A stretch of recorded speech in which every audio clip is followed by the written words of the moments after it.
This presentation of the Law of Success in 16 Lessons by Napoleon Hill is brought to you by audioenlightenment.com. Copyright 2011, all rights reserved. The Law of Success, Lesson 7, Enthusiasm. You can do it if you believe you can.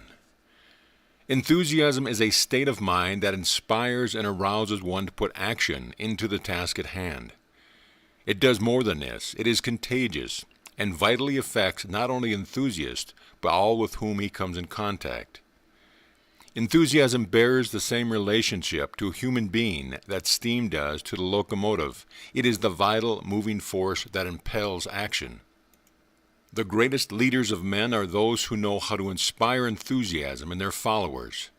Enthusiasm is the most important factor entering into salesmanship. It is by far the most vital factor that enters into public speaking. If you wish to understand the difference between a man who is enthusiastic and one who is not, compare Billy Sunday with the average man of his profession. The finest sermon ever delivered would fall upon deaf ears if it were not backed with enthusiasm by the speaker. How enthusiasm will affect you. Mix enthusiasm with your work and it will not seem hard or monotonous. Enthusiasm will so energize your entire body that you can get along with less than half the usual amount of sleep, and at the same time it will enable you to perform from 2 to 3 times as much work as you usually perform in a given period, without fatigue. For many years I have done most of my writing at night. One night, while I was enthusiastically at work over my typewriter, I looked out of the window of my study, just across the square from the Metropolitan Tower in New York City, and saw what seemed to be the most peculiar reflection of the moon on the tower. It was a silvery gray shade, such as I had never seen before.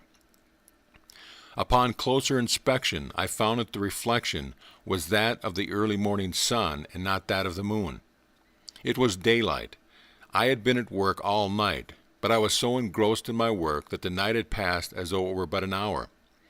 I worked at my task all that day and all the following night without stopping, except for a small amount of light food. 2 nights and 1 day without sleep, and with but little food, without the slightest evidence of fatigue, would not have been possible had I not kept my body energized with enthusiasm over the work at hand. Enthusiasm is not merely a figure of speech. It is a vital source that you can harness and use with profit. Without it, you would resemble an electric battery without electricity. Enthusiasm is the vital force with which you recharge your body and develop a dynamic personality. Some people are blessed with natural enthusiasm, while others must acquire it. The procedure through which it may be developed is simple. It begins by the doing of the work or rendering of the service which one likes best. If you should be so situated that you cannot conveniently engage in the work which you like best for the time being, then you can proceed along another line very effectively by adopting a definite chief aim that contemplates your engaging in that particular work at some future time. Lack of capital and many other circumstances over which you have no immediate control may force you to engage in work which you do not like, but no one can stop you from determining in your own mind what your definite chief aim in life shall be. Nor can anyone stop you from planning ways and means for translating this aim into a reality. Nor can anyone stop you from mixing enthusiasm with your plans. Happiness, the final object of all human effort, is a state of mind that can be maintained only through the hope of future achievement. Happiness lies always in the future and never in the past. The happy person is the one who dreams of heights of achievement that are yet unattained. The home you intend to own, the money you intend to earn and place in the bank, the trip you intend to take when you can afford it, the position in life you intend to fill when you have prepared yourself, and the preparation itself, these are the things that produce happiness. Likewise, these are the materials out of which your definite chief aim is formed. There are the things over which you may become enthusiastic, no matter what your present situation in life may be. More than 20 years ago, I became enthusiastic over an idea. When the idea first took form in my mind, I was unprepared to take even the first step towards its transformation into reality. But I nursed it in my mind. I became enthusiastic over it as I looked ahead in my imagination and saw the time when I would be prepared to make it a reality. The idea was this: I wanted to become the editor of a magazine based upon the Golden Rule, through which I could inspire people to keep up courage and deal with one another squarely. Finally, my chance came, and on Armistice Day, 1918, I wrote the first editorial for what was to become the material realization of a hope that had lain dormant in my mind for nearly a score of years. With enthusiasm, I poured into the editorial the emotions which I had been developing in my heart over a period of more than 20 years. My dream had come true. My editorship of a national magazine had become a reality. As I have stated, this editorial was written with enthusiasm. I took it to a man of my acquaintance, and with enthusiasm I read it to him. The editorial ended in these words: "At last my 20-year-old dream is about to come true. It takes money and a lot of it to publish a national magazine, and I haven't the slightest idea where I am going to get this essential factor, but this is worrying me not at all, because I know I am going to get it somewhere." As I wrote these lines, I mixed enthusiasm and faith with them. I had hardly finished reading this editorial when the man to whom I read it, the first and only person to whom I had shown it, said, "I can tell where you are going to get the money, for I am going to supply it." And he did. Yes, enthusiasm is a vital force, so vital in fact that no man who has it highly developed can begin even to approximate his power of achievement. Before passing to the next step in this lesson, I wish to repeat and to emphasize the fact that you may develop enthusiasm over your definite chief aim in life, no matter whether you are in a position to achieve that purpose at this time or not. You may be a long way from realization of your definite chief aim.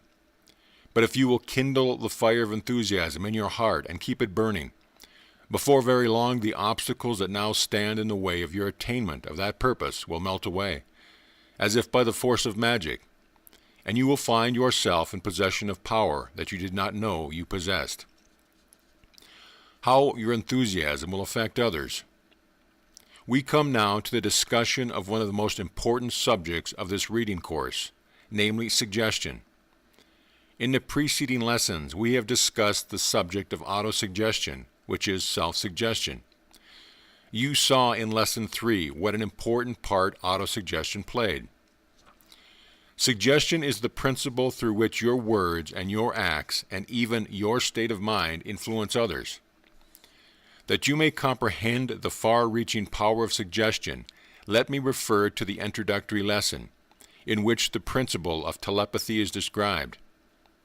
If you now understand and accept the principle of telepathy, the communication of thought from one mind to another without the aid of signs, symbols, or sounds as a reality, you of course understand why enthusiasm is contagious, and why it influences all within its radius.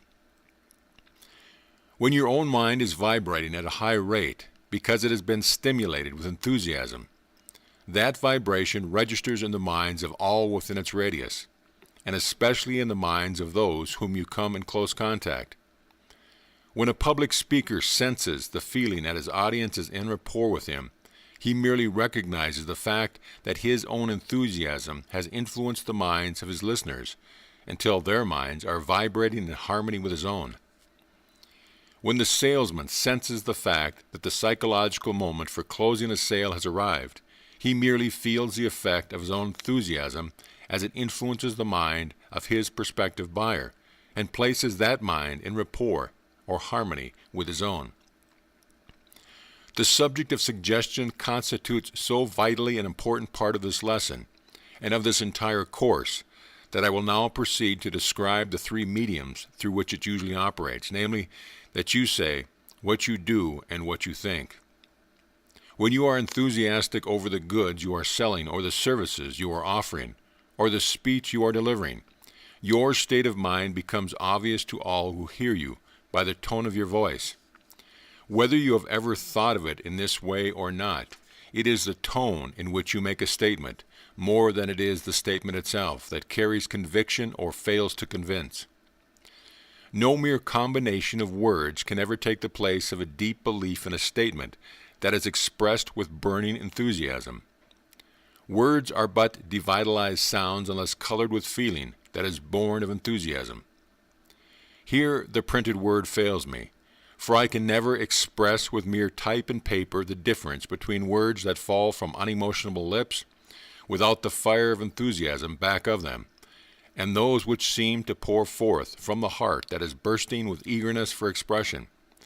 The difference is there, however.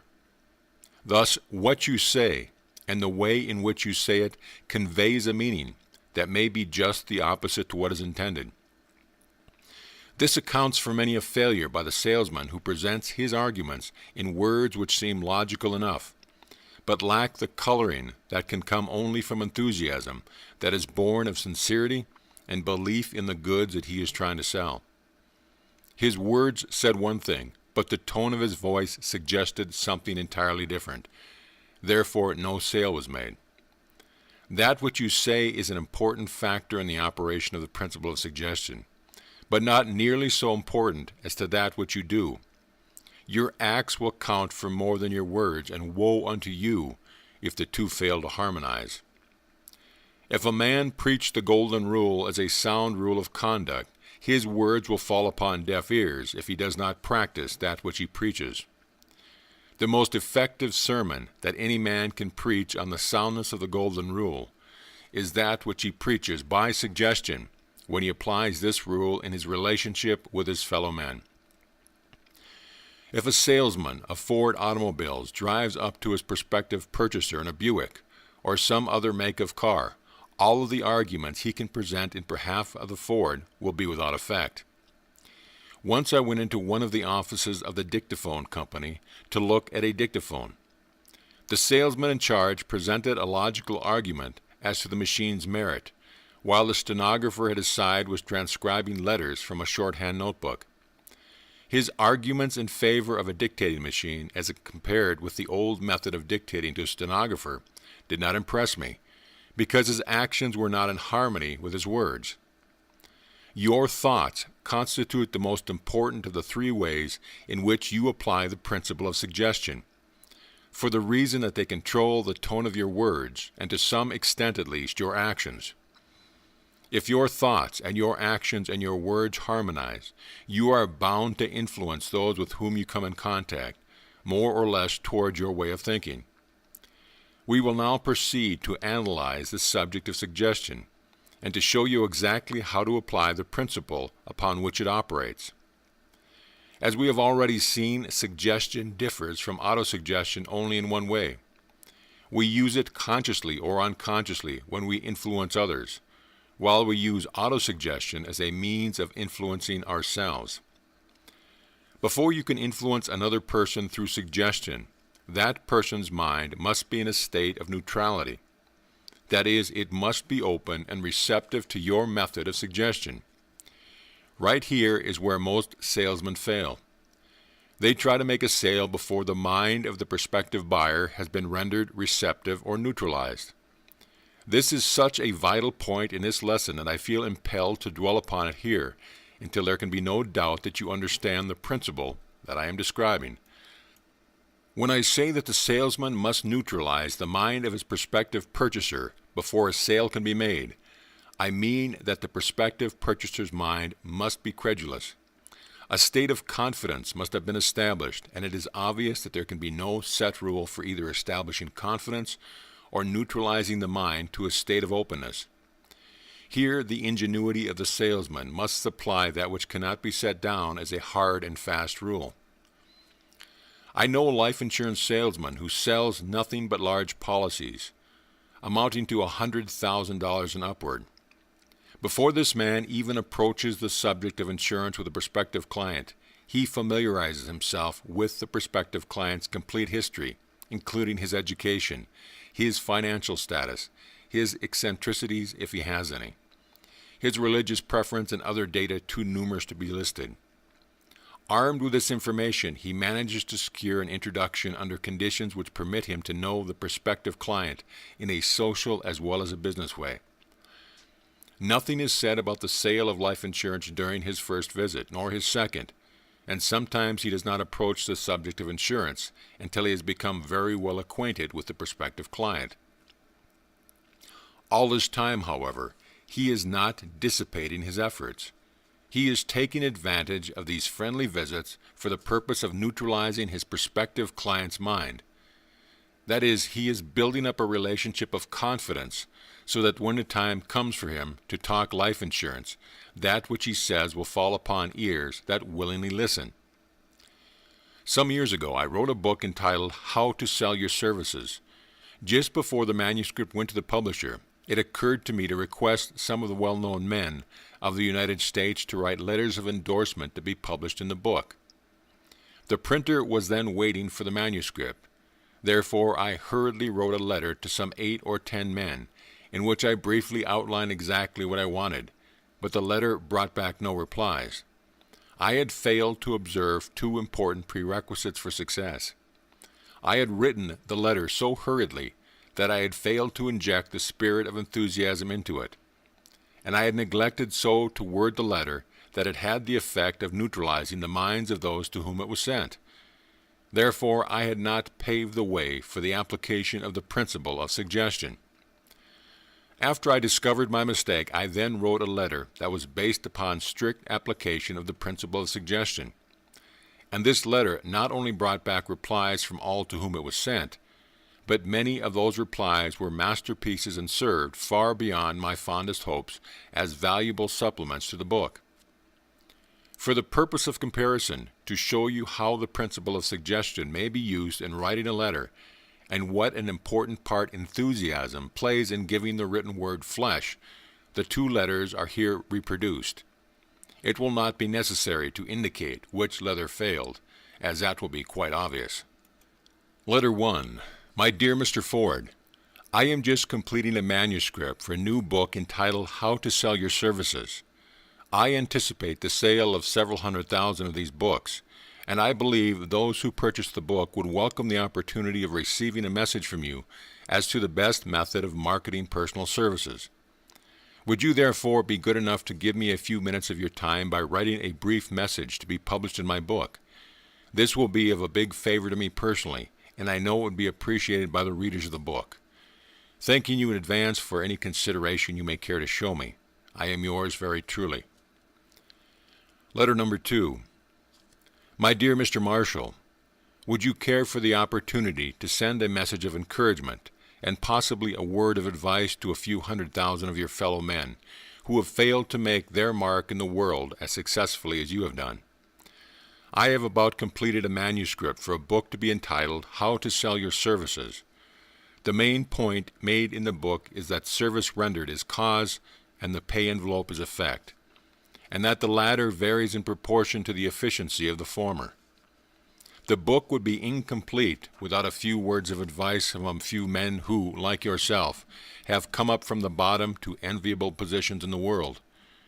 Therefore, if you will write me of your views as to the most essential points to be borne in mind by those who are offering personal services for sale, I will pass your message on through my book, which will ensure its getting into hands where it will do a world of good for a class of earnest people who are struggling to find their places in the world's work.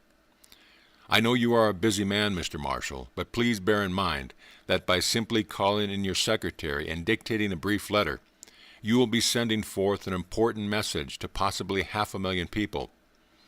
In money, this will not be worth to you the 2-cent stamp that you will place on the letter.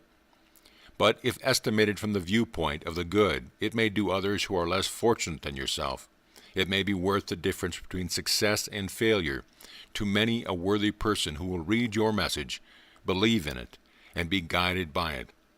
Very cordially yours. Now, let us analyze the 2 letters and find out why one failed in its mission while the other succeeded. This analysis should start with one of the most important fundamentals of salesmanship, namely motive. In the first letter, it is obvious that the motive is entirely one of self-interest. The letter states exactly what is wanted, but the wording of it leaves a doubt as to why the request is made or whom it is intended to benefit. Study the sentence in the second paragraph. This will be a big favor to me personally, etc.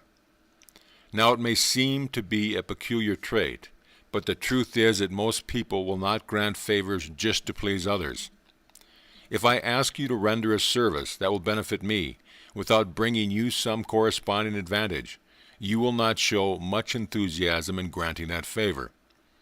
You may refuse altogether if you have a plausible excuse for refusing. But if I ask you to render a service that will benefit a third person, even though the service must be rendered through me, and if that service is of such a nature that it is likely to reflect credit on you, the chances are that you will render the service willingly. We see this psychology demonstrated by the man who pitches a dime to the beggar on the street, or perhaps refuses even the dime, but willingly hands over $100 or $1,000 to a charity worker who is begging in the name of others. But the most damaging suggestion of all is contained in the last and most important paragraph of the letter. Thanking you in advance for any consideration you may care to show me. This sentence strongly suggests that the writer of the letter anticipates a refusal of his request. It clearly indicates lack of enthusiasm. It paves the way for a refusal of the request. There is not one single word in the entire letter that places in the mind of a man to whom it is sent a satisfactory reason why he should comply with the request. On the other hand, he can clearly see that the object of the letter is to secure from him a letter of endorsement that will help sell the book. The most important selling argument, in fact, the only selling argument available in connection with this request, has been lost because it was not brought out and established as the real motive for making the request. This argument was but faintly mentioned in the sentence. I believe those who purchase the book would welcome the opportunity of receiving a message from you as to the best method of marketing personal services. The opening paragraph of the letter violates an important fundamental of salesmanship because it clearly suggests that the object of the letter is to gain some advantage for its writer, and does not even hint at any corresponding advantage that may accrue to the person to whom it was sent. Instead of neutralizing the mind of the recipient of the letter as it should do, it is just the opposite effect. It causes him to close his mind against all argument that follows. It puts him in a frame of mind that makes it easy for him to say no. It reminds me of a salesman, or perhaps I should say, a man who wanted to be a salesman, who once approached me for the purpose of selling me a subscription to the Saturday Night Evening Post. As he held a copy of the magazine in front of me, he suggested the answer I should make by this question. You wouldn't subscribe for the Post to help me out, would you? Of course I said no. He had made it easy for me to say no. There was no enthusiasm back of his words, and gloom and discouragement were written all over his face. He needed the commission he would have made on my subscription but had I purchased, no doubt about it. But he suggested nothing that appealed to my self-interest motive. Therefore he lost the sale. But the loss of this one sale was not the sad part of his misfortune. The sad part was that this same attitude was causing him to lose all other sales which he might have made had he changed his approach. A few weeks later, another subscription agent approached me. She was selling a combination of 6 magazines, one of which was the Saturday Evening Post. But how different was her approach? She glanced at my library table, of which she saw several magazines, then at my bookshelves, and exclaimed with enthusiasm, "Oh, I see you are a lover of books and magazines." I proudly pleaded guilty to the charge. Observe the word proudly, for it has an important bearing on this incident. I laid down the manuscript that I was reading when this saleswoman came in, for I could see that she was a woman of intelligence. Just how I came to see this I will leave to your imagination. The important point is that I laid down the manuscript and actually felt myself wanting to hear what she had to say. With the aid of 11 words, plus a pleasant smile, plus a tone of genuine enthusiasm, she had neutralized my mind sufficiently to make me want to hear her. She had performed her most difficult task with those few words, because I had made up my mind when she was announced that I would keep my manuscript in my hands and thereby convey to her mind, as politely as I could, the fact that I was busy and did not wish to be detained. Being a student of salesmanship and of suggestion, I carefully watched to see what her next move would be. She had a bundle of magazines under her arm, and I expected she would unroll it and begin to urge me to purchase, but she did not. You will recall that I said she was selling a combination of 6 magazines, not merely trying to sell them. She walked over to my bookshelves, pulled out a copy of Emerson's essays, and for the next 10 minutes she talked about Emerson's essay on compensation, so interestingly that I lost sight of the roll of magazines that she carried. She was neutralizing my mind some more. Incidentally, she gave me a sufficient number of new ideas about Emerson's work to provide material for an excellent editorial. Then she asked me which magazines I received regularly, and after I told her, she smiled as she began to unroll her bundle of magazines and laid them on the table in front of me. She analyzed her magazines one by one and explained just why I should have each of them. The Saturday Night Evening Post would bring me the cleanest fiction. Literary Digest would bring me the news of the world in condensed form, such as a busy man like myself would demand. The American Magazine would bring me the latest biographies of men who were leading in business and industry, and so on, until she had covered the entire list. But I was not responding to her argument as freely as she thought I should have, so she slipped me this gentle suggestion. A man of your position is bound to be well informed, and if he isn't, it will show up in his work. She spoke the truth. Her remark was both a compliment and a gentle reprimand. She made me feel somewhat sheepish because she had taken inventory of my reading matter, and 6 of the leading magazines were not on my list, the 6 that she happened to be selling. Then I began to slip by asking her how much the 6 magazines would cost. She put on the finishing touches of the well-presented sales talk by this tactful reply. The cost? Why, the cost of the entire number is less than you received for a single page of typewritten manuscript that you had in your hands when I came in. Again she spoke the truth. And how did she happen to guess so well what I was getting for my manuscript? The answer is, she didn't guess, she knew. She made it a part of her business to draw me out tactfully as to the nature of my work, which in no way made me angry. She became so deeply interested in the manuscript which I had laid down when she came in, that she actually induced me to talk about it. I am not saying, of course, that this has required any great amount of skill or coaxing, for I have not said that it was my manuscript. In my remarks about the manuscript, I suspect I admitted that I was receiving $250 for the 15 pages. Yes, I am sure I was careless enough to admit that I was being well paid for my work. Perhaps she induced me to make the admission. At any rate, the information was valuable to her, and she made effective use of it at the psychological moment. For all I know, it was a part of her plan to observe carefully all that she saw and heard, with the object of finding out just why my weaknesses were and what I was most interested in discussing. Some salesmen take the time to do this, some do not. She was one of those who did. Yes, she went away with my order for the 6th magazine, also my $12. But that was not all the benefit she derived from tactful suggestion plus enthusiasm. She got my consent to canvass my office, and before she left, she had 5 other orders for my employees. At no time during her stay did she leave the impression that I was favoring her by purchasing her magazines. Just to the contrary, she distinctly impressed me with the feeling that she was rendering me a favor. This was tactful suggestion. Before we get away from this incident, I wish to make an admission. When she drew me into conversation, she did it in such a way that I talked with enthusiasm. There were 2 reasons for this. She was one of them, and the other one was the fact that she managed to get me to talk about my own work.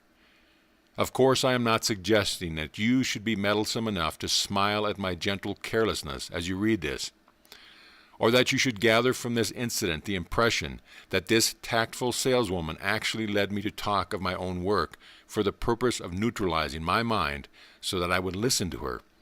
When she was ready to talk of her magazines as patiently as she had listened to me.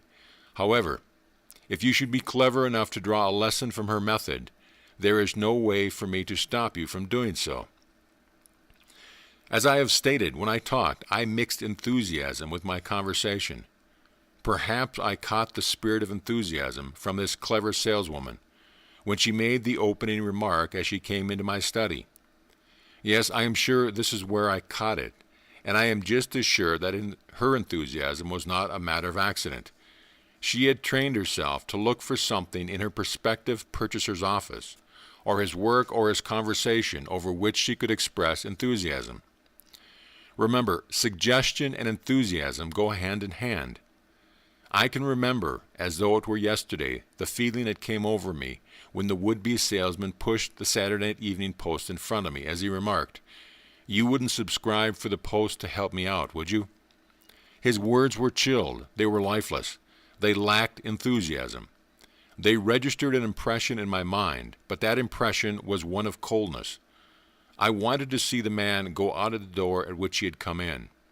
Mind you, I am not naturally unsympathetic, but the tone of his voice, the look on his face, his general bearing suggested that he was there to ask a favor and not to offer one. Suggestion is one of the most subtle and powerful principles of psychology. You are making use of it in all that you do and say and think, but unless you understand the difference between negative suggestion and positive suggestion, you may be using it in such a way that it is bringing you defeat instead of success. Science has established the fact that through the negative use of suggestion, life may be extinguished. Some years ago in France, a criminal was condemned to death, but before the time for his execution, an experiment was performed on him, which conclusively proved that through the principle of suggestion, death could be produced. The criminal was brought to the guillotine, and his head was placed under the knife after he had been blindfolded. A heavy, sharp-edged plank was then dropped on his neck, producing a shock similar to that of a sharp-edged knife. Warm water was then gently poured on his neck and allowed to trickle slowly down his spine, to imitate the flow of warm blood. In 7 minutes, the doctors pronounced the man dead. His imagination, through the principle of suggestion, had actually turned the sharp-edged plank into a guillotine blade and stopped his heart from beating. In the little town where I was raised, there lived an old lady who constantly complained that she feared death from cancer. During her childhood, she had seen a woman who had cancer, and the sight had so impressed upon her mind that she began to look for the symptoms of cancer in her own body. She was sure that every little ache and pain was the beginning of her long-looked-for symptoms of cancer. I have seen her place her hand on her breast and have heard her exclaim, "Oh, I am sure I have cancer growing here. I can feel it." When complaining of this imagery disease, she always placed her hand on her left breast, where she believed the cancer was attacking her. For more than 20 years, she kept this up. A few weeks ago, she died with cancer of her left breast. If suggestion were actually turning the edge of a plank into a guillotine blade and transform healthy body cells into parasites out of which cancer will develop, can you not imagine what it will do to destroy disease germs if properly directed? Suggestion is the law through which mental healers work what appear to be miracles. I have personally witnessed the removal of parasitical growths known as warts through the aid of suggestion within 48 hours. You, the reader of this lesson, can be sent to bed with imaginary sickness of the worst sort in 2 hours' time or less through the use of suggestion.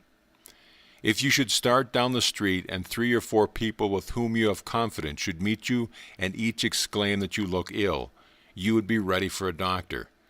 This brings to mind an experience that I once had with a life insurance salesman. I had made an application for a policy, but was undecided as to whether I should take $10,000 or $20,000. Meanwhile, the agent had sent me to the life insurance company's doctor to be examined.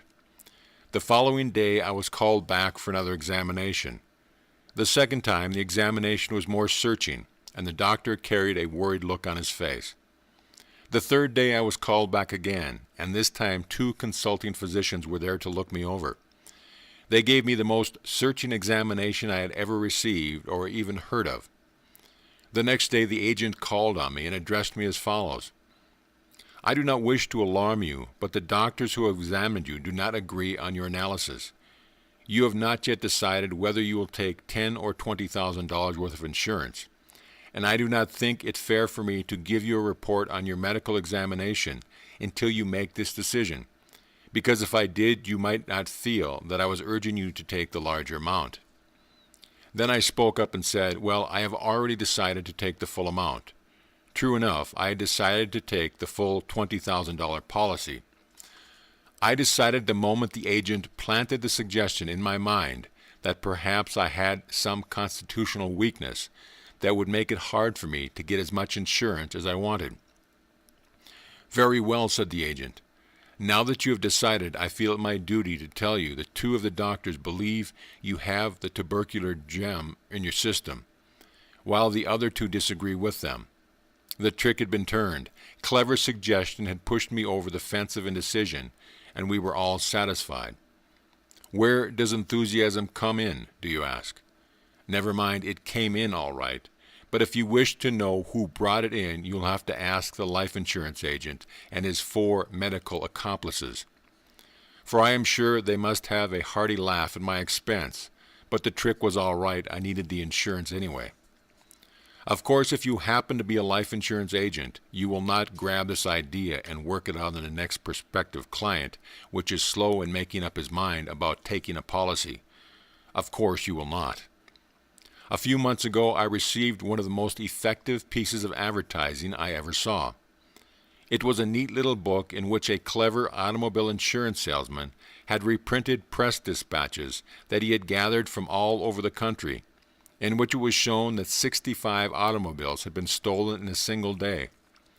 On the back page of the book was this highly suggestive statement: "Your car may be the next one to go.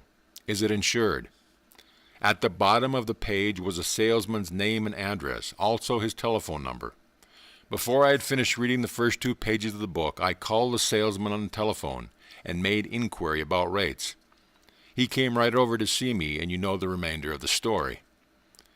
Go back now to the 2 letters, and let us analyze the second one, which brought the desired replies from all to whom it was sent. Study carefully the first paragraph, and you will observe that it asks a question which can be answered in but one way only. Compare this opening paragraph with that of the first letter by asking yourself which of the 2 would have impressed you most favorably. This paragraph is worded as it is for a twofold purpose. First, it is intended to serve the purpose of neutralizing the mind of the reader, so he will read the remainder of the letter in an open-minded attitude. And second, it asks a question which can be answered in but one way, for the purpose of committing the reader to a viewpoint which harmonizes with the nature of the service that he is to be requested to render in subsequent paragraphs. In the second lesson of this course, you observe that Andrew Carnegie refused to answer my question when I asked him to what he attributed his success until he had asked me to define the word success. He did this to avoid misunderstanding. The first paragraph of the letter we are analyzing is so worded that it states the object of the letter, and at the same time practically forces the reader to accept that object as being sound and reasonable. Any person who would answer the question asked in this paragraph of the letter under discussion in the negative would by the same answer convict himself on the charge of selfishness, and no man wants to face himself with a guilty conscience on such a charge. Just as the farmer first plows his ground, then fertilizes it, and perhaps harrows it and prepares it to receive the seeds, in order that he may be sure of the crop, so does this paragraph fertilize the mind of the reader, and prepare it for the seed which is to be placed under through the subtle suggestion that the paragraph contains. Study carefully the second paragraph of the letter, and you will observe that it carries a statement of fact which the reader can neither question nor deny. It provides him with no reason for argument, because it is obviously based upon a sound fundamental. It takes him the second step of the psychological journey that leads straight toward compliance with the request that is carefully clothed and covered up in the third paragraph of the letter. But you will notice that the third paragraph begins by paying the reader a nice little compliment that was not designed to make him angry. Therefore, if you will write me of your views as to the most essential points to be borne in mind by those who are offering personal services for sale, etc., study the wording of this sentence together with the setting in which it has been placed, and you will observe that it hardly appears to be a request at all. And certainly there is nothing about it to suggest that the writer of the letter is requesting a favor for his personal benefit. At most, it can be construed merely as a request for a favor for others. Now study the closing paragraph, and notice how tactfully concealed is a suggestion that if the reader should refuse the request, he is placing himself in an awkward position of one who does not care enough about those who are less fortunate than himself to spend a 2-cent stamp and a few minutes of time for their benefit. From start to finish, the letter conveys its strongest impressions by mere suggestion. Yet this suggestion is so carefully covered that it is not obvious except upon careful analysis of the entire letter. The whole construction of the letter is such that if the reader lays it aside without complying with the request, it makes he will have to reckon with his own conscience. This effect is intensified by the last sentence of the last paragraph, and especially by the last 13 words of that sentence. Who will read your message, believe in it, and be guided by it? This letter brings the reader up with a bang and turns his own conscience into an ally of the writer.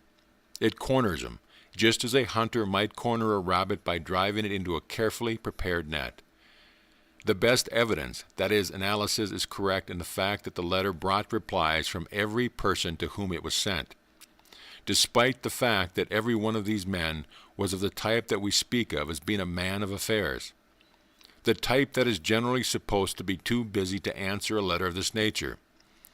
Not only did the letter bring the desired replies, but the men to whom it was sent replied in person, with the exception of the late Theodore Roosevelt, who replied under the signature of a secretary.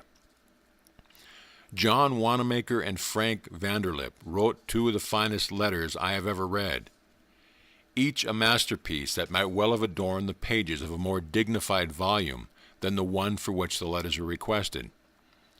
Andrew Carnegie also wrote a letter that was well worth consideration by all who have personal services for sale. William Jennings Bryan wrote a fine letter, as did also the late Lord Northcliffe. None of these men wrote merely to please me, for I was unknown to all of them, with the exception of 4. They did not write to please me, they wrote to please themselves and to render a worthy service. Perhaps the wording of the letter had something to do with this, but as to that I make no point other than to state that all of these men whom I have mentioned, and most others of this type, are generally the most willing men to render service for others when they are properly approached. I wish to take advantage of this appropriate opportunity to state that all of the really big men whom I've had the pleasure of knowing have been the most willing and courteous men of my acquaintance when it comes to rendering services that was of benefit to others. Perhaps that was one reason why they were really big men. The human mind is a marvelous piece of machinery. One of its outstanding characteristics is noticed in the fact that all impressions which reach it, either through outside suggestion or autosuggestion, are recorded together in groups which harmonize in nature. The negative impressions are stored away, all in one portion of the brain, while the positive impressions are stored in another portion. When one of these impressions or past experiences is called into the conscious mind, through the principle of memory, there is a tendency to recall with all others of a similar nature, just as the raising of one link of a chain brings up other links with it. For example, anything that causes a feeling of doubt to arise in a person's mind is sufficient to call forth all of his experiences which caused him to become doubtful. If a man is asked by a stranger to cash a check, immediately he remembers having cashed checks that were no good, or of having heard of others who did so. Through the law of association, all similar emotions, experiences, and sense impressions that reach the mind are filed away together, so that the recalling of one has a tendency to bring back to memory all the others. To arouse a feeling of distrust in a person's mind has a tendency to bring to the surface every doubt-building experience that person has ever had. For this reason, successful salesmen endeavor to keep away from the discussion of subjects that may arouse the buyer's chain of doubt impressions, which he has stored away by reasons of previous experience. The successful salesman quickly learns that knocking a competitor or a competing article may result in bringing to the buyer's mind certain negative emotions growing out of previous experiences, which may make it impossible for the salesman to neutralize the buyer's mind. This principle applies to and controls every sense impression that is lodged in the human mind. Take the feeling of fear. For example, the moment we permit a single emotion that is related to fear to reach the conscious mind, it calls with it all its unsavory relations. A feeling of courage cannot claim the attention of the conscious mind, while a feeling of fear is there. One or the other must dominate. They make poor roommates because they do not harmonize in nature. Like attracts like. Every thought held in the conscious mind has a tendency to draw to it other thoughts of a similar nature. You see, therefore, that these feelings, thoughts, and emotions growing out of past experience, which claim the attention of the conscious mind, are backed by a regular army of supporting soldiers of a similar nature, that stand ready to aid them in their work. Deliberately place in your own mind, through the principle of autosuggestion, the ambition to succeed through the aid of a definite chief aim. And notice how quickly all of your latent or undeveloped ability in the nature of past experience will become stimulated and aroused to action in your belief. Plant in a boy's mind, through the principle of suggestion, the ambition to become a successful lawyer or doctor or engineer or businessman or financier. And if you plant that suggestion deeply enough and keep it there by repetition, it will begin to move that boy toward the achievement of the object of that ambition.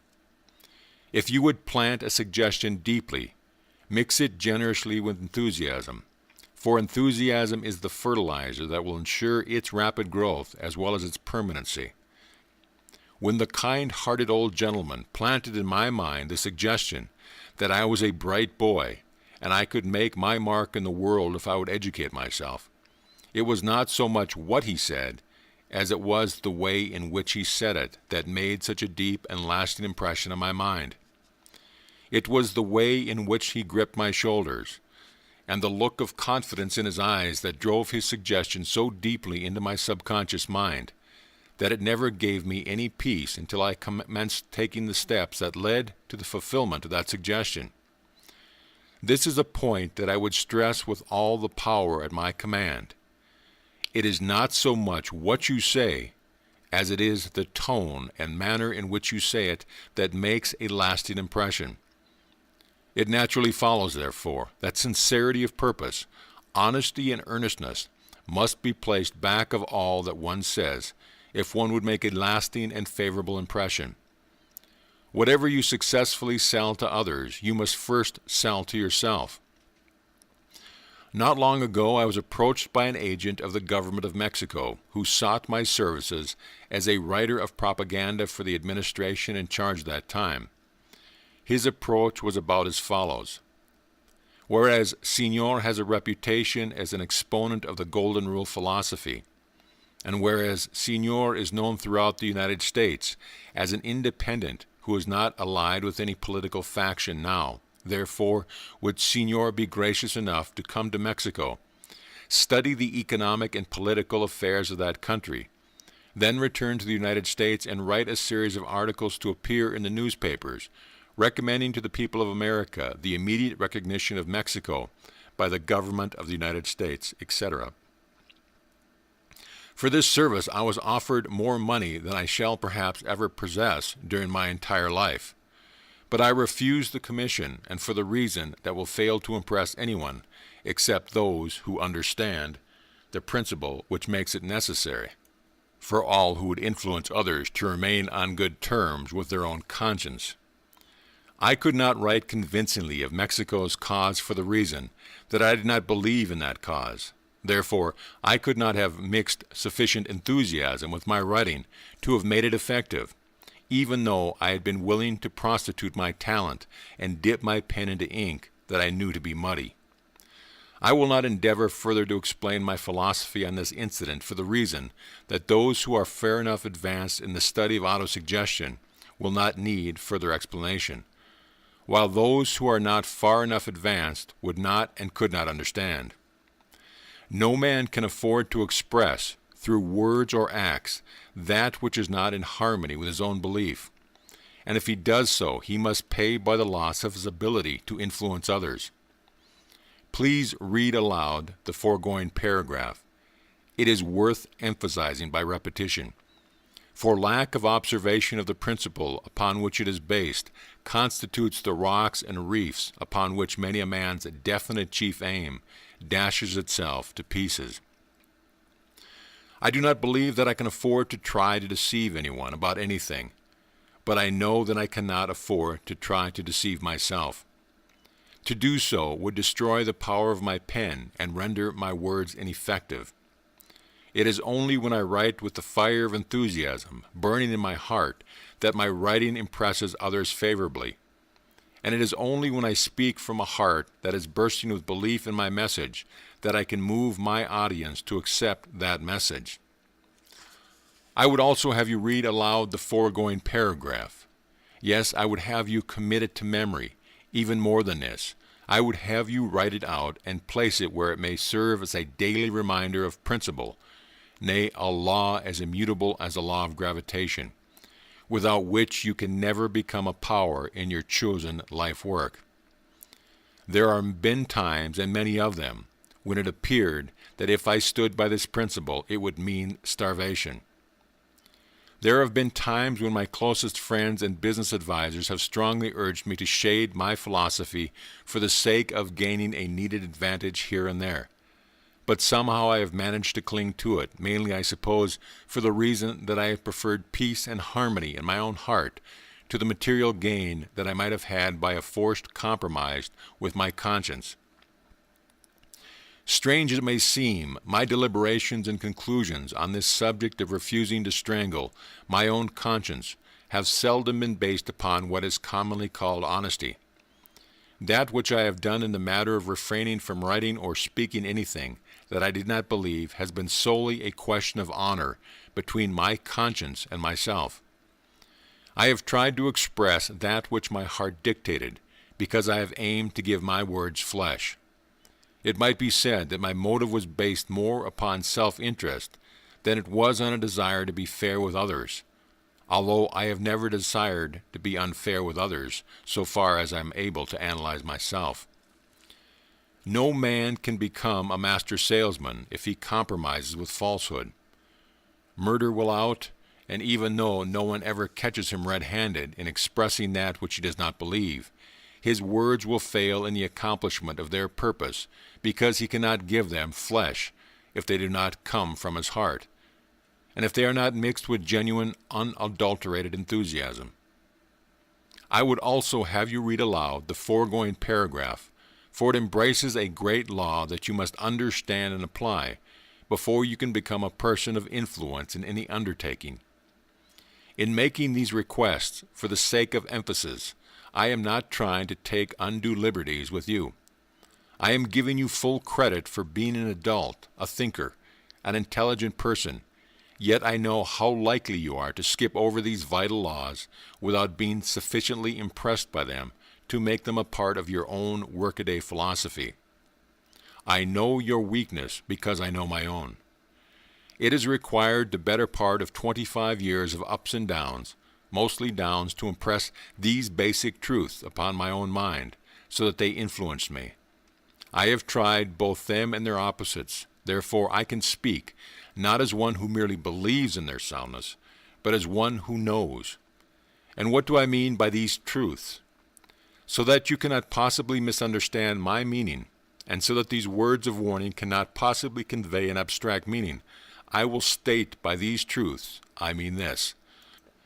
You cannot afford to suggest to another person, by word of mouth or by act of yours, that which you do not believe. Surely that is plain enough. And the reason you cannot afford to do this is this. If you compromise with your own conscience, it will not be long before you will have no conscience. For your conscience will fail to guide you, just as an alarm clock will fail to awaken you if you do not heed it. Surely that is plain enough, also. And how do I happen to be authority on this vital subject, do you ask? I am an authority because I have experimented with the principle until I know how it works. But you may ask, how do I know that you are telling the truth? The answer is that you will know only by experimenting for yourself and by observing others who faithfully apply this principle and those who do not apply it. If my evidence needs backing, then consult any man whom you know to be a person who has tried to get by without observing this principle. And if he will not or cannot give you the truth, you can get it nevertheless by analyzing the man. There is but one thing in the world that gives a man real and enduring power, and that is character. Reputation, bear in mind, is not character. Reputation is that which people are believed to be. Character is that which people are. If you would be a person of great influence, then be a person of real character. Character is the philosopher's lodestone, through which all who have it may turn the base metals of their life into pure gold. Without character, you have nothing, you are nothing, and you can be nothing except a pile of flesh, bone, and hair, worth perhaps $25. Character is something that you cannot beg, steal, or buy. You can get it only by building it, and you can build it by your own thoughts and deeds, and in no other way. Through the aid of autosuggestion, any person can build a sound character, no matter what his past has been. As a fitting close for this lesson, I wish to emphasize the fact that all who have character have enthusiasm and personality sufficient to draw to them others who have character. You will now be instructed as how you shall proceed in developing enthusiasm in the event that you do not already possess this rare quality. This instruction will be simple, but you will be unfortunate if you discount their value on that account. First, complete the remaining lessons of this course, because other important instructions which are to be coordinated with this will be found in subsequent lessons. Second, if you have not already done so, write out your definite chief aim in a clear, simple language, and follow this by writing out the plan through which you intend to transform your aim into reality.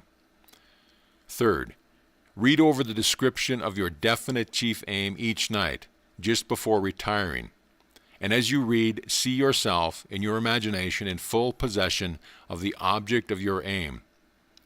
Do this with full faith in your ability to transform your definite chief aim into reality. Read aloud with all the enthusiasm at your command, emphasizing every word. Repeat this reading until the small, still voice within you tells you that your purpose will be realized. Sometimes you will feel the effects of this voice from within, the first time you read your definite chief aim, while at other times you may have to read it a dozen or 50 times before the assurance comes, but do not stop until you feel it. If you prefer to do this, you may read your definite chief aim as a prayer. The remainder of this lesson is for the person who has not yet learned the power of faith and who knows little or nothing of the principle of autosuggestion. To all who are in this class, I would recommend the reading of the 7th and 8th verses of the 7th chapter and the 20th verse of the 17th chapter of St. Matthew. One of the greatest powers for good upon the face of this earth is faith. To this marvelous power may be traced miracles of the most astounding nature. It offers peace on earth to all who embrace it. Faith involves a principle that is so far-reaching in its effect that no man can say what are its limitations, or if it has limitations. Write into the description of your definite chief aim a statement of the qualities that you intend to develop in yourself, and the station in life that you intend to attain, and have faith as you read this description each night that you can transform this purpose into reality. Surely you cannot miss the suggestion contained in this lesson. To become successful, you must be a person of action. Merely to know is not sufficient. It is necessary both to know and to do. Enthusiasm is the mainspring of the mind, which urges one to put knowledge into action. Billy Sunday is the most successful evangelist this country has ever known. For the purpose of studying his techniques and checking out his psychological methods, the author of this course went through 3 campaigns with Reverend Sunday. His success is based very largely upon one word: enthusiasm. By making effective use of the law of suggestion, Billy Sunday conveys his own spirit of enthusiasm to the minds of his followers, and they become influenced by it.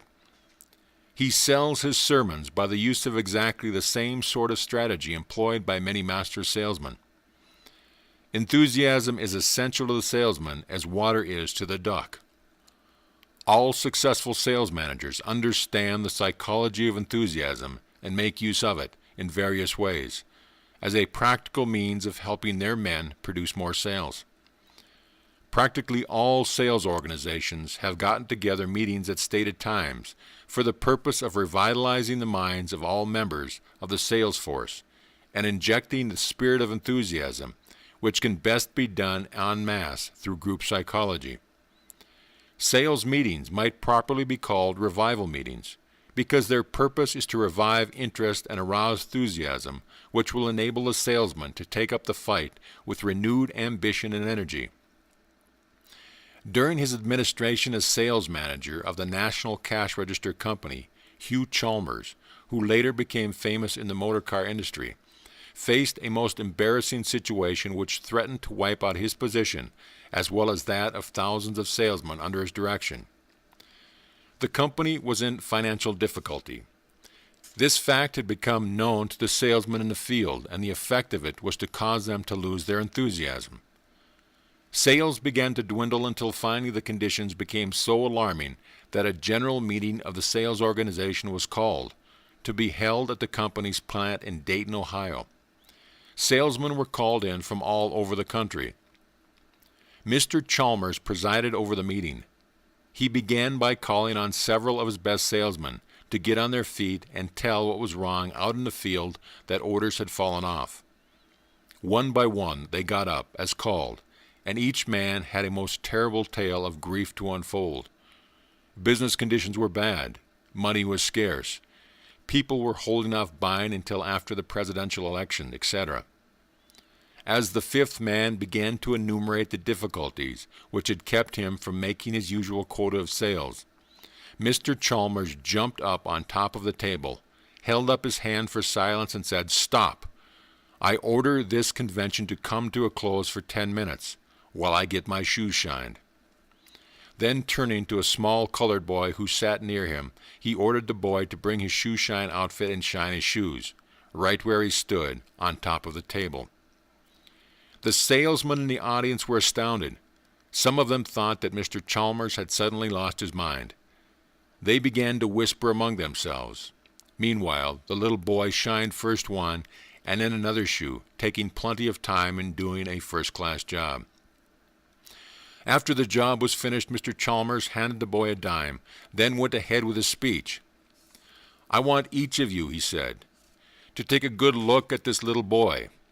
He has the concession for shoe shining throughout our plant and offices. His predecessor was a white boy, considerably older than himself, and despite the fact that the company subsidized him with a salary of $5 a week, he could not make a living in the plant where thousands of people are employed. This little colored boy not only makes a good living without any subsidy from the company, but he is actually saving money out of his earnings each week, working under the same conditions in the same plant for the same people. Now I wish to ask you a question. Whose fault was it that the white boy did not get more customers? Was it his fault or the fault of his buyers? In a mighty roar from the crowd, the answers came back. It was the boy's fault, of course. Just so, replied Chalmers, and now I want to tell you this, that you are selling cash registers in the same territory to the same people with exactly the same business conditions that existed a year ago. Yet you are not producing the business that you were then. Now whose fault is that? Is it yours or the buyer's? And again, the answer came back with a roar. It is our fault, of course. I am glad that you are frank to acknowledge your faults, Chalmers continued, and I now wish to tell you what the trouble is. You have heard rumors about this company being in financial trouble, and that was killed off your enthusiasm, so that you are not making the effort that you formerly made. If you will go back into your territories with a definite promise to send in 5 orders each during the next 30 days, this company will no longer be in financial difficulty, for that additional business will see us clear. Will you do that? They said they would, and they did. That incident has gone down in the history of the National Cash Register Company under the name of Hugh Chalmers' $1 Million Shoeshine. For it is said that this turned the tide in the company's affairs and was worth millions of dollars. Enthusiasm knows no defeat. The sales manager who knows how to send out an army of enthusiastic salesmen may set his own price on his services. And what is more important even than this, he can increase the earning capacity of every person under his direction. Thus, his enthusiasm benefits not only himself, but perhaps hundreds of others. Enthusiasm is never a matter of chance. There are certain stimuli which produce enthusiasm, the most important of these being as follows: occupation and work which one loves best, environment where one comes in contact with others who are enthusiastic and optimistic, financial success, complete mastery and application in one day's work of the 15 laws of success, good health, knowledge that one has served others in some helpful manner, good clothes appropriate to the needs of one's occupation. All of these 7 sources of stimuli are self-explanatory with the exception of the last. The psychology of clothes is understood by very few people, and for this reason it will be here explained in detail. Clothes constitute the most important part of the embellishment which every person must have in order to feel self-reliant, hopeful, and enthusiastic. The psychology of good clothes.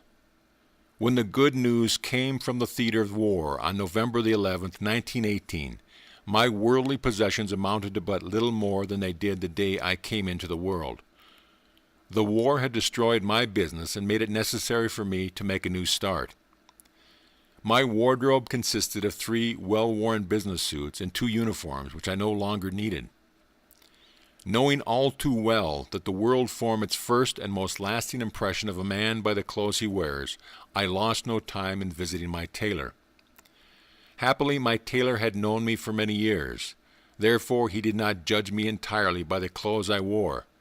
If he did, I would have been sunk. With less than $1 in change in my pocket, I picked out the clothes for 3 of the most expensive suits I ever owned, and ordered that they be made up for me at once.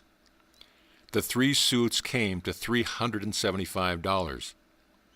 I shall never forget the remark made by the tailor as he took my measurements, glancing first at the 3 bolts of expensive cloth, which I had selected, and then at me. He inquired, "$1 a year man, huh?" "No," said I. "If I had been fortunate enough to get on the $1 a year payroll, I might have now enough money to pay for these suits." The tailor looked at me with surprise. I don't think he got the joke. One of the suits was a beautiful dark gray. One was a dark blue. The other was a light blue with a pinstripe. Fortunately, I was in good standing with my tailor. Therefore, he did not ask when I was going to pay for these expensive suits. I knew that I could and would pay for them in due time. But could I have convinced him of that? This was a thought which was running through my mind, which hope against hope that the question would not be brought up. I then visited my haberdasher, from whom I purchased 3 less expensive suits and a complete supply of the best shirts, collars, ties, socks, and underwear that he carried. My bill at the haberdasher amounted to a little over $300. With an air of prosperity, I nonchalantly signed the charge ticket and tossed it back to the salesman, with instructions to deliver my purchase the following morning. The feeling of renewed self-reliance and success had begun to come over me, even before I had attired myself in my newly purchased outfit. I was out of the war and $675 in debt, all in less than 24 hours. The following day, the first of the 3 suits ordered from the haberdasher was delivered. I put it on at once, stuffed a new silk handkerchief in the outside pocket of my coat, shoved the $50 I had borrowed on my ring down into my pants pocket, and walked down Michigan Boulevard in Chicago, feeling as rich as Rockefeller. Every article of clothing I wore, from my underwear out, was the very best. That it was not paid for was nobody's business except mine and my tailor's and my haberdasher's. Every morning I dressed myself in an entirely new outfit and walked down the same street at precisely the same hour. That hour happened to be the time when a certain wealthy publisher usually walked down the same street on his way to lunch. I made it my business to speak to him each day, and occasionally I would stop for a minute's chat with him. After this daily meeting had been going on for about a week, I met this publisher one day, but decided I would see if he would let me get by without speaking. Watching him from under my eyelashes, I looked straight ahead and started to pass him when he stopped and motioned me over to the edge of the sidewalk, placed his hand on my shoulder, looked me over from head to foot, and said, "You look damn prosperous for a man who has just laid aside a uniform. Who makes your clothes?" "Well," I said, "Wilkie and Celery made this particular suit." He then wanted to know what sort of business I was engaged in. That airy atmosphere of prosperity which I had been wearing, along with a new and different suit every day, had got the better of his curiosity, and I had hoped that it would. Flipping the ashes from my Havana Perfecto, I said, "Oh, I'm preparing the copy for a new magazine that I'm going to publish."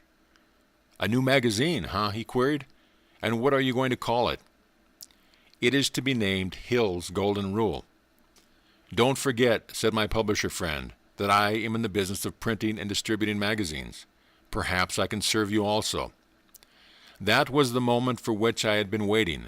I had that very moment and almost the very spot of ground on which we stood in mind when I was purchasing those new suits. But is it necessary to remind you that conversation never would have taken place had this publisher observed me walking down the street from day to day with a whipped dog look on my face, an unpressed suit on my back, and a look of poverty in my eye? An appearance of prosperity attracts attention always, with no exception whatsoever. Moreover, a look of prosperity attracts favorable attention, because the one dominating desire in every human heart is to be prosperous. My publisher friend invited me to his club for lunch. Before the coffee and cigars had been served, he had talked me out of the contract for printing and distributing my magazine. I had even consented to permit him to supply the capital without any interest charge. For the benefit of those who are not familiar with the publishing business, may I not offer the information that considerable capital is required for launching a new nationally distributed magazine. Capital in such large amounts is often hard to get, even with the best of security. The capital necessary for launching Hill's Golden Rule magazine, which you may have read, was well above $30,000, and every cent of it was raised on the front, created mostly by good clothes. True, there may have been some ability back of those clothes, but many millions of men have ability who never have anything else, and who are never heard of outside of the limited community in which they live. This is a rather sad truth. To some it may seem an unpardonable extravagance for one who was broke to have gone in debt for $675 worth of clothes, but the psychology back of that investment more than justified it. The appearance of prosperity not only made a favorable impression on those to whom I had to look for favors, but of more importance still was the effect that proper attire had on me. I not only knew that correct clothes would impress others favorably, but I knew also that good clothes would give me an atmosphere of self-reliance, without which I could not hope to regain my lost fortune. I got my first training in the psychology of good clothes from my friend Edwin C. Barnes, who was a close business associate of Thomas Edison. Barnes afforded considerable amusement for the Edison staff when some 20-odd years ago he rode into West Orange on a freight train, not being able to raise sufficient money for passenger fare, and announced at the Edison office that he had come to enter into a partnership with Mr. Edison. Nearly everybody around the Edison plant laughed at Barnes except Edison himself. He saw something in the square jaw and determined face of the young Barnes, which most of the others did not see, despite the fact that the young man looked more like a tramp than he did a future partner of the greatest inventor on earth. Barnes got his start, sweeping floors in the Edison office. That was all he sought, just a chance to get a toehold into the Edison organization. From there on, he made history that is well worth emulation by other young men who wish to make places for themselves. Barnes has now retired from active business, even though he is still a comparatively young man, and spends most of his time at his two beautiful homes in Bradentown, Florida, and Maine. He is a multimillionaire, prosperous and happy. I first became acquainted with Barnes during the early days of his association with Edison, before he had arrived. In those days he had the largest and most expensive collection of clothing I had ever seen or heard of one man's owning.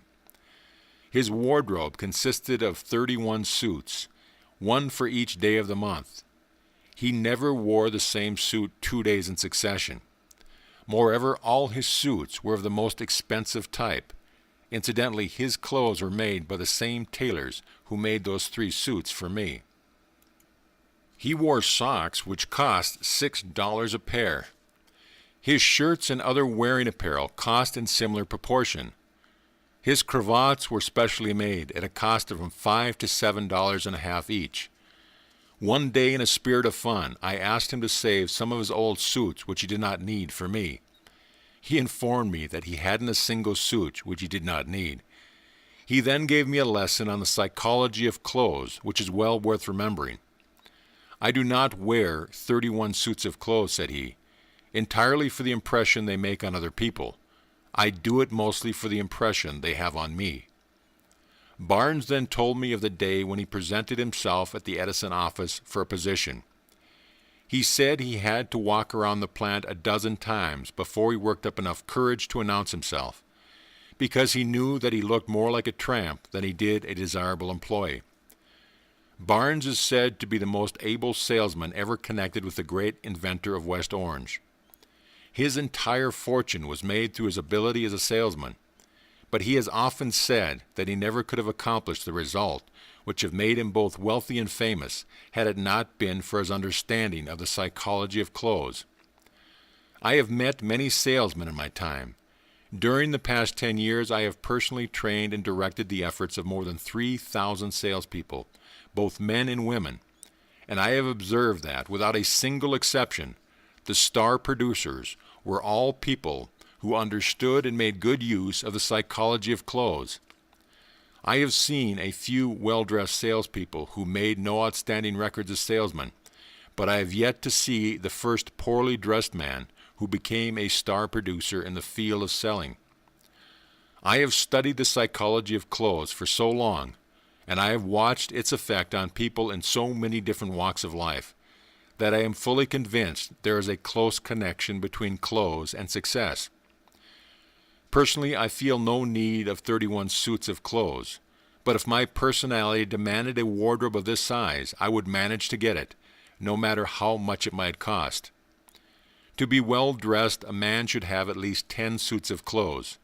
He should have a different suit for each of the 7 days of the week, a full dress suit and a tuxedo for formal occasions, and a cutaway for formal afternoon occasions. For summer wear, he should have an assortment of at least 4 appropriate light suits, with blue coat and white flannel trousers for informal afternoon and evening occasions. If he plays golf, he should have at least 1 golf suit. This, of course, is for the man who is a notch or 2 above the mediocre class. The man who is satisfied with mediocrity needs but few clothes. It may be true, as the well-known poet has said, that clothes do not make the man, but no one can deny the fact that good clothes go a very long way toward giving him a favorable start. A man's bank will generally loan him all the money he wants when he does not need it, when he is prosperous, but never go to your bank for a loan with a shabby-looking suit on your back and a look of poverty in your eyes, for if you do, you will get the gate. Success attracts success. There is no escape from this great universal law. Therefore, if you wish to attract success, make sure that you look the part of success, whether your calling is that of day laborer or merchant prince. For the benefit of the more dignified students of this philosophy, who may object to the resorting to stunt stimuli or trick clothing as a means of achieving success, it may be profitably explained that practically every successful man on earth has discovered some form of stimulus through which he can and does drive himself onto greater effort. It may be shocking to members of the Anti-Saloon Society, but it is said to be true nevertheless that James Whitcomb Riley wrote his best poems when he was under the influence of alcohol. His stimulus was liquor. The author wishes it distinctly understood that he does not recommend the use of alcoholic or narcotic stimuli for any purpose whatsoever, as either will eventually destroy both body and mind of all who use them. Under the influence of alcohol, Riley became imaginative, enthusiastic, and an entirely different person, according to close personal friends of his. Edwin Barnes spurred himself into the necessary action to produce outstanding results with the aid of good clothes. Some men rise to great heights of achievement as the result of love for some women. Connect this with the brief suggestion to the subject which was made in the introductory lesson, and you will, if you are a person who knows the ways of men, be able to finish the discussion of this particular phase of enthusiasm stimulus without further comment by the author, which will not be appropriate for the younger minds that will assimilate this philosophy. Underworld characters who are engaged in the dangerous business of highway robbery, burglary, etc., generally dope themselves for the occasion of their operation with cocaine, morphine, and other narcotics. Even in this, there is a lesson which shows that practically all men need temporary or artificial stimuli to drive them to greater effort than the normally employed in an ordinary pursuit of life. Successful people have discovered ways and means which they believe best suited to their own needs to produce stimuli which cause them to rise to heights of endeavor above the ordinary. One of the most successful writers in the world employs an orchestra of beautifully dressed young women who play for him while he writes. Seated in a room that has been artistically decorated to suit his own taste, under lights that have been colored, tinted, and softened, these beautiful young ladies, dressed in handsome evening gowns, play his favorite music. To use his own words, I become drunk with enthusiasm under the influence of this environment, and rise to heights I never know or feel on other occasion. It is then that I do my work. The thoughts pour in on me as if they were dictated by an unseen and unknown power. This author gets much of his inspiration from music and art. Once a week he spends at least an hour in an art museum, looking at the works of the masters. On these occasions, again using his own words, I get enough enthusiasm from 1 hour's visit in the Museum of Art to carry me for 2 days. Edgar Allan Poe wrote The Raven when it is reported he was more than half intoxicated. Oscar Wilde wrote his poems under the influence of a form of stimulus which cannot be appropriately mentioned in the course of this nature. Henry Ford, so it is believed by this author, who admits that this is merely the author's opinion, got his real start as the result of his love for his charming life companion. It was she who inspired him, gave him faith in himself, and kept him keyed up so that he carried on in the face of adversities which would have killed off a dozen ordinary men. These incidences are cited as evidence that men of outstanding achievement have, by accident or design, discovered ways and means of stimulating themselves to a higher state of enthusiasm. Associate that which has been here stated with what was said concerning the law of the master mind in the introductory lesson, and you will have an entirely new conception of the modus operandi through which that law may be applied. You will also have a somewhat different understanding of the real purpose of allied effort in the spirit of perfect harmony, which constitutes the best known method of bringing into use the law of the master mind. At this point, it seems appropriate to call your attention to the manner in which the lessons of this course blend. You will observe that each lesson covers the subject intended to be covered, and in addition to this, it overlaps and gives the student a better understanding of some other lesson or lessons of the course. In the light of that which has been said in this lesson, for example, the student will better understand the real purpose of the law of the mastermind, that purpose being, in the main, a practical method of stimulating the mind of all who participate in the group constituting the mastermind. Times too numerous to be here described, this author has gone into conference with men whose faces showed the signs of care, who had the appearance of worry written all over them, only to see these same men straighten up their shoulders, tilt their chins at a higher angle, soften their faces with smiles of confidence, and get down to business with that sort of enthusiasm which knows no defeat. The change took place the moment harmony of purpose was established. If a man goes about the affairs of life in the same day-in and day-out prosaic, lackadaisical spirit, devoid of enthusiasm, he is doomed to failure. Nothing can save him until he changes his attitude and learns how to stimulate his mind and body to unusual heights of enthusiasm at will. The author is unwilling to leave this subject without having stated the principle here described in so many different ways that it is bound to be understood and also respected by the students of this course, who all will remember are men and women of all sorts of nature, experience, and degrees of intelligence. For this reason, much repetition is essential. Your business in life, you are reminded once again, is to achieve success. With the stimulus you will experience from studying this philosophy, and with the aid of the ideas you will gather from it, plus the personal cooperation of the author, who will give you an accurate inventory of your outstanding qualities, you should be able to create a definite plan that will lift you to great heights of achievement. However, there is no plan that can produce this desirable of results without the aid of some influence that will cause you to arouse yourself, in the spirit of enthusiasm, to where you will exert greater than the ordinary effort which you put into your daily occupation. You are now ready for the lesson on self-control. As you read that lesson, you will observe that it has a vital bearing on this lesson, just as this lesson has a direct connection with the preceding lesson on a definite chief aim, self-confidence, initiative and leadership, and imagination. The next lesson describes a law which serves as the balance wheel of this entire philosophy. The 7 Deadly Horsemen, an after-the-lesson visit with the author. The 7 horsemen are labeled in order shown: intolerance, greed, revenge, egotism, suspicion, jealousy, and the worst enemy that any man has is the one that walks around under his own hat. If you could see yourself as others see you, the enemies that you harbor in your own personality might be discovered and thrown out. The 7 enemies named in this essay are the commonest which ride millions of men and women to failure without being discovered. Weigh yourself carefully and find out how many of the 7 you are harboring.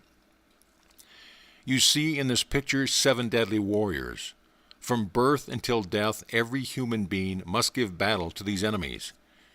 Your success will be measured very largely by the way you manage your battle against these swift riders. As you look at this picture, you will say, of course, that it is only imagination. True, the picture is imagery, but the swift riders of destruction are real. If these enemies rode openly on real horses, they would not be dangerous, because they could be rounded up and put out of commission. But they ride unseen in the minds of men. So silently and subtly do they work that most people never recognize their presence. Take inventory of yourself and find out how many of these 7 horsemen you are harboring. In the foreground, you will find the most dangerous and the commonest of the riders. You will be fortunate if you discover this enemy and protect yourself against it. This cruel warrior, intolerance, has killed more people, destroyed more friendships, brought more misery and suffering into the world, and caused more wars than all of the other 6 horsemen that you see in this picture. Until you master intolerance, you will never become an accurate thinker. This enemy of mankind closes up the mind and pushes reason and logic and facts into the background. If you find yourself hating those whose religious viewpoint is different from your own mind, you may be sure that the most dangerous of the 7 deadly horsemen still rides in your brain. Next, in the picture you will observe revenge and greed. These riders travel side by side. Where one is found, the other is always close at hand. Greed warps and twists man's brain so that he wants to build a fence around the earth and keep everyone else on the outside of it. This is the enemy that drives man to accumulate millions upon millions of dollars, which he does not need and can never use.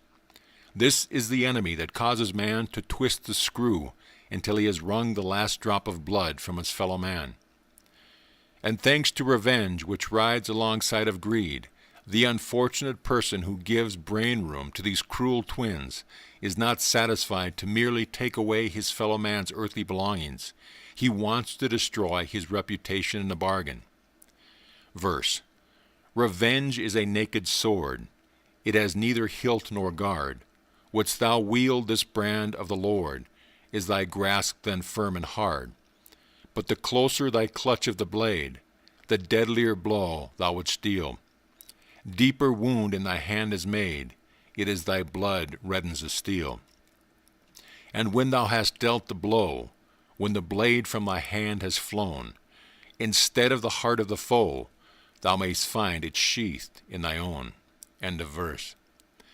If you would know how deadly are envy and greed, study the history of every man who was set out to become the ruler of this world.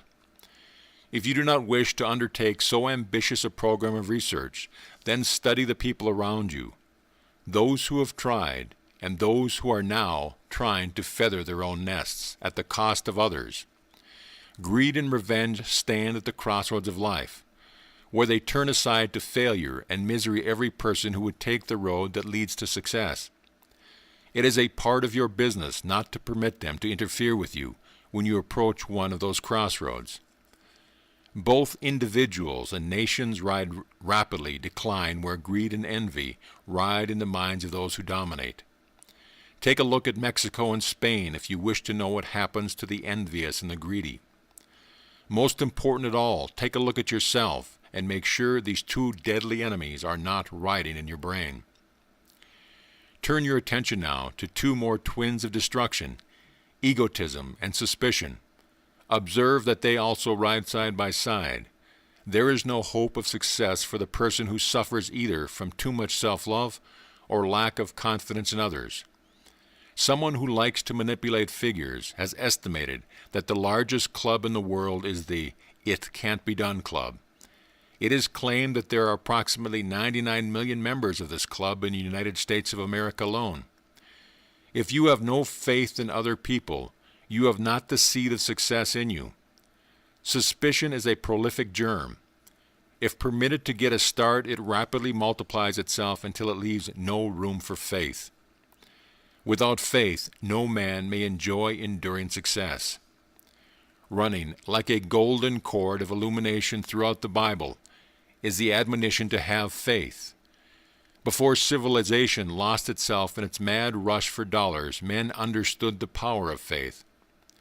For verily I say unto you, if ye have faith as a grain of mustard seed, ye shall say unto this mountain, Remove hence to yonder place, and it shall remove, and nothing shall be impossible unto you. The writer of this passage, which appears in the Bible, understands a great law which but few of today understand. Believe in people if you would have them believe in you. kill off suspicion. If you do not, it will kill you off. If you would have power, cultivate faith in mankind. Egotism thrives where suspicion exists. Interest yourself in others, and you will be too busy to indulge in self-love. Observe those around you who begin every sentence with the personal pronoun I, and you will notice that they are suspicious of other people. The man who can forget himself while engaging in useful service to other people is never cursed with suspicion. Study those about you who are both suspicious and egotistical, and see how many of this type you can name who are successful in whatever work they may be engaged in. And while making this study of others, study also yourself. Be sure that you are not bound down by egotism and suspicion. Bringing up the rear of this deadly group of riders, you see two horsemen. One is jealousy, and the name of the other has been purposely omitted. Each reader of this article may take inventory of himself and give the seventh rider a name that fits whatever he finds in his own mind. Some will name this rider dishonesty. Others will name it procrastination. A few will have the courage to name it uncontrolled sex desire. As for you, name it whatever you please, but be sure to give it a name. Perhaps your own imagination will supply an appropriate name as a fellow traveler for jealousy. You will be better prepared to give the unnamed rider a name if you know that jealousy is a form of insanity. Facts are sometimes cruel things to face. It is a fact that jealousy is a form of insanity, known to the medical fraternity as dementia praecox. O jealousy, the ugliest fiend of hell, thy deadly venom preys on my vitals, turns the healthful hue of my fresh cheek to haggard shallowness, and drinks my spirit up. You will notice that jealousy rides just back of suspicion. Some who read this will say that jealousy and suspicion should have ridden side by side, as one often leads to the other in man's mind. Jealousy is the most common form of insanity. It rides in the minds of both men and women, sometimes with a real cause, but more often without any cause whatsoever. This deadly rider is a great friend of the divorce lawyers. It also keeps detective agencies busy night and day. It takes its regular toll of murder. It breaks up homes and makes widows of mothers and orphans of innocent little children. Peace and happiness can never be yours as long as the rider remains unharnessed in your brain. Man and wife may go through life together in poverty and still be very happy, if both are free from this child of insanity known as jealousy. Examine yourself carefully, and if you find any evidence of jealousy in your mind, begin at once to master it. Jealousy rides in many forms. When it first begins to creep into the brain, it manifests itself in something after this fashion. I wonder where she is and what she is doing while I'm away. Or, I wonder if he does not see another woman when he is away from me. When these questions begin to arise in your mind, do not call in a detective. Instead, go to the psychopathic hospital and have yourself examined, because more than likely you are suffering from a mild form of insanity. Get your foot on jealousy's neck before it gets its clutches on your throat. After you have read this essay, lay it aside and think about it. At first you may say, "This does not apply to me. I have no imaginary horseman in my brain." And you could be right. 1 out of every 10 million could say this and be right. The other 9,999,999 would be wrong. Do not fool yourself. You may be in that larger class. The purpose of this article is to get you to see yourself as you are. If you are suffering failure and poverty and misery in any of these forms, you are sure to discover one or more of these deadly riders in your brain. Make no mistake about it. Those who have all they want, including happiness and good health, have driven the 7 horsemen out of their brains. Come back to this essay a month from now, after you have had time to analyze yourself carefully. Read it again, and it may bring you face to face with facts that you will emancipate you from a horde of cruel enemies that now ride within your brain without you knowing it. End of Lesson 7.